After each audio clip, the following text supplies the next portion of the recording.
l'invité de la matinale. KTO Radio. Ils sont emballés dans de beaux papiers glacés, ils sont enrubannés, préparés bien à l'avance ou achetés en dernière minute. Ils font surtout partie de cette joie de se retrouver en famille à Noël, placés sous le sapin. Vous avez compris, je veux parler ce matin des cadeaux de Noël et remonter le fil de l'histoire de nos sociétés pour y questionner le sens de ces fameux cadeaux de Noël. On reçoit pour l'occasion, pour en parler, Jean-Marie Salamito. Bonjour. Bonjour. Merci d'être avec nous en studio. Je vous présente aux auditeurs. Vous êtes professeur d'histoire du christianisme antique à Sorbonne Université. Alors, d'où nous vient cette idée d'offrir un cadeau et est-ce qu'on en trouve des traces déjà dans l'Antiquité ? Alors, c'est difficile de trouver des traces de cadeaux de Noël dans l'Antiquité, mais ce qui est sûr, c'est que les chrétiens des premiers siècles, et c'est très net au IVe siècle, ont été sensibles au fait que l'enfant Jésus reçoive des cadeaux de la part des mages. Et ils ont été très attentifs à interpréter même le sens des cadeaux, c'est-à-dire l'or qui s'adresse à un roi, l'encens qui s'adresse à un dieu, et la myrrhe qui est un aromate qui annonce le fait que Jésus sera mis au tombeau avec des aromates. Donc les cadeaux à l'enfant Jésus, on peut dire que c'est un peu les premiers cadeaux de Noël ? Oui, en quelque sorte, ce sont les premiers cadeaux de Noël. Alors ça existait déjà dans la tradition romaine de se faire des cadeaux, et de se faire des cadeaux en un début d'année, mais en l'occurrence, ce sont les cadeaux à l'enfant Jésus qui servent de modèle à une tradition chrétienne des cadeaux de Noël. Et qu'est-ce qui représente ces cadeaux des mages à l'enfant Jésus ? Eh bien, ils représentent l'hommage, justement. Ils représentent la reconnaissance de Jésus chez des païens, chez des gens qui ne sont pas les héritiers de la tradition biblique. Et donc, ces mages figurent le fait que toutes les nations seront appelées à connaître le Christ. Ils représentent les nations, les non-juifs auprès du Christ. Et puis, comme je vous le disais, leurs cadeaux sont symboliques. L'or manifeste la royauté de Jésus, que Jésus est roi. L'encens, qui est un hommage que les païens faisaient à leur Dieu, l'encens manifeste que Jésus est Dieu. Et la myrrhe apporte une petite touche dramatique. Elle évoque à l'avance la passion de Jésus et sa mise au tombeau. Et quand apparaît cette tradition d'offrir un cadeau de Noël ? Alors, c'est assez difficile à déterminer. Ça a dû apparaître à des époques différentes selon les pays européens. Toujours est-il que c'est une tradition qui est à la fois très bien ancrée et puis avec des variantes régionales ou nationales. Par exemple, en Sicile, il y a toute une tradition ancienne qui est que ce sont les morts de la famille, les ancêtres qui apportent les cadeaux. Il y a des régions où c'est l'enfant Jésus qui apporte les cadeaux. En Italie, il y a aussi, mais plutôt en Italie du Nord à l'origine, la Befana, cette espèce de sorcière gentille, sorcière bienfaisante, qui elle apporte des cadeaux, mais plus tard au moment de l'Épiphanie. Comme en Espagne, il y a l'Épiphanie, ou alors même on peut parler de la Saint-Nicolas plutôt dans les pays du Nord et en Allemagne. Oui. Tout à fait, avec à chaque fois une tradition de cadeaux, mais fondée sur une présence chrétienne, soit celle d'un saint, soit celle de Jésus. Et on parlait de la figure de Saint-Nicolas. À partir de quand elle est devenue prédominante autour de Noël ? On sait ça ? Elle est prédominante dans le courant du Moyen-Âge et elle est surtout, oui, très forte comme fête des enfants. Puis vous connaissez la fameuse chanson, c'est-à-dire que l'idée que Saint-Nicolas est proche des enfants est tirée du récit d'un miracle où il ressuscite des enfants coupés en morceaux par un boucher criminel. Donc vous voyez, il y a toujours des histoires, des anecdotes liées à des saints qui ont donné quelque chose par la suite. Et vous avez parlé de l'enfant Jésus. C'est vrai qu'il y a certains parents qui peuvent aussi expliquer à leur enfant que les cadeaux sont apportés par l'enfant Jésus. D'où vient cette idée ? Eh bien, c'est le fait de relier les cadeaux à Jésus. Donc, Jésus est celui à qui on a donné des cadeaux, et puis à partir de là, à partir de l'idée de la générosité, de l'amour que manifeste le Christ, on a l'idée que c'est lui qui apporte les cadeaux. Et c'est pas mauvais parce qu'on le met vraiment au centre de Noël, au lieu de trouver des personnages comme le Père Noël, qui lui est un personnage récent, qui est un personnage qui remonte au 19e siècle. Qui est inspiré de Saint-Nicolas ? Qui est peut-être inspiré de Saint-Nicolas. En tout cas, c'était l'idée, c'est un pasteur protestant américain qui a créé le Père Noël. L'idée, c'était d'ajouter un élément un peu ludique, un peu légendaire à Noël, comme s'il fallait cela pour rendre Noël plus attractif pour les enfants. Et depuis quand est-ce qu'il y a vraiment cette tradition très ancrée ? C'est vrai qu'aujourd'hui, on imagine mal un Noël en famille sans faire des cadeaux. Depuis quand vraiment tout le monde, en tout cas en France, on se dit il faut faire des cadeaux à Noël, et depuis quand c'est vraiment important ?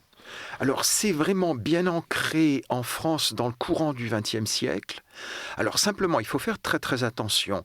Ce qui s'est multiplié, c'est la quantité de cadeaux et la taille des cadeaux.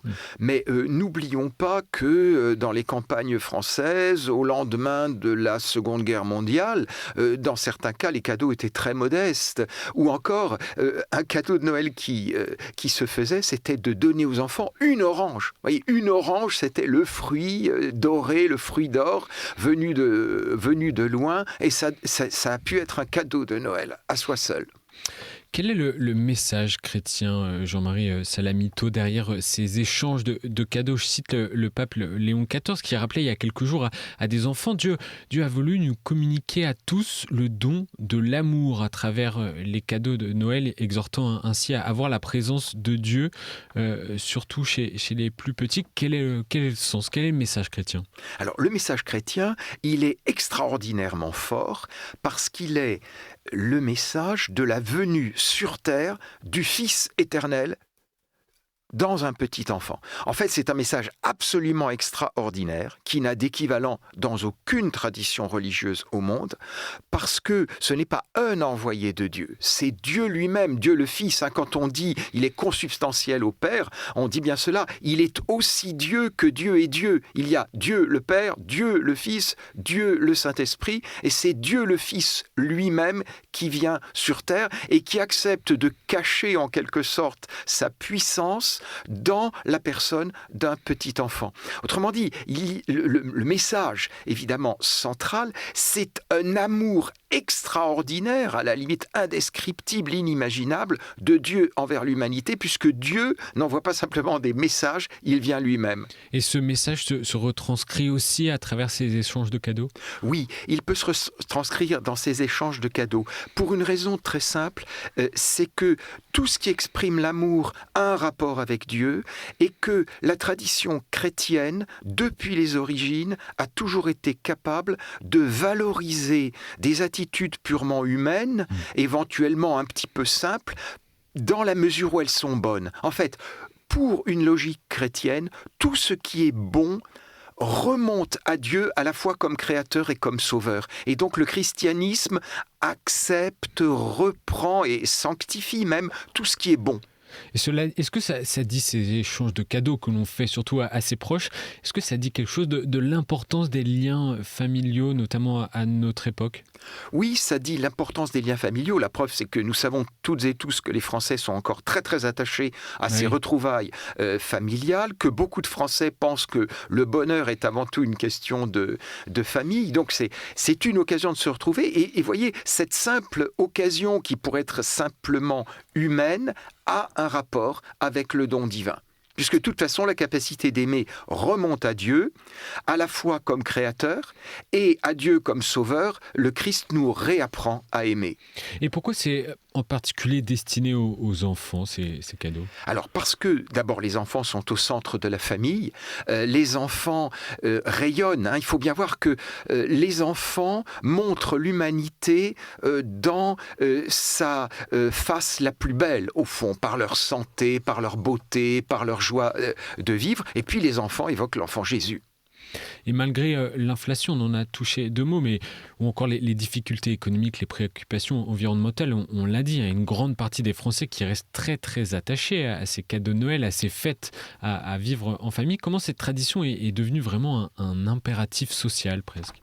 Alors, elle est devenue un impératif social, ça se comprend très bien, parce que une société, des êtres humains en société, ont besoin de moments de bonheur particuliers, ont besoin de fêtes.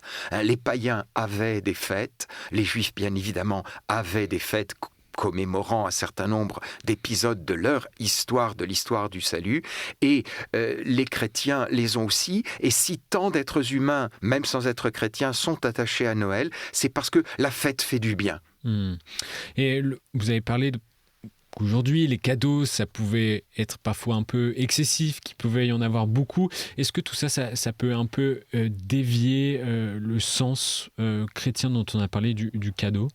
Éventuellement, mais on peut le reprendre. Ce que je veux dire, c'est que la parole chrétienne doit être absolument une parole positive. Non pas une parole qui se scandalise de ceci ou de cela, du consumérisme ou de la richesse, mais une parole qui apprend aux êtres humains à interpréter l'amour qui est en eux, à y voir un don de Dieu et à aller vers le don extraordinaire qu'est la personne de Jésus. Donc un cadeau comme un don qui peut être perçu aussi parfois comme un dû, ça a aussi peut-être évolué ce rapport-là au cadeau ? Alors peut-être pas comme un dû, parce qu'il y a toujours l'intention de la personne qui offre. Pour certains enfants peut-être Peut-être, mais... Bon, dans bien des cas, on les invite quand même à une certaine gratitude, et puis aussi à être sages avant Noël, à se comporter un peu mieux. Ce que je veux dire, c'est que ces cadeaux qui sont une réalité purement humaine, comme beaucoup d'autres réalités humaines, peuvent être des signes. Le christianisme est une religion qui sait lire les signes, qui sait lire tout ce qui est humain et rapporter tout ce qui est humain à Dieu. On remonte positivement et amoureusement à Dieu. Une dernière question pour conclure cette interview, Jean-Marie Salamito. Comment redonner un sens chrétien à cette tradition de ce temps de famille et de ces cadeaux ? Eh bien, en christianisant le plus possible la vie de famille, en se rendant compte tout simplement que ce qui unit le mieux une famille, c'est Dieu. Ou c'est le Christ, ou c'est l'enfant. Jésus, c'est la Trinité, le Fils venu comme homme. L'idée, c'est que le maximum de l'amour, de l'entente et de la paix, on l'obtient en Dieu et grâce à Dieu. Mais c'est le message sur lequel on conclut cette interview. Merci Jean-Marie Salamito d'être passé dans nos studios ce matin. Merci à vous. Je me permets de citer votre dernier ouvrage, Travailleurs, Travailleuses, les pères de l'Église et l'économie, publié aux éditions Salvator, donc à retrouver dans toutes les bonnes librairies. Merci à vous et bonne fête de Noël à venir. Je vous souhaite de même.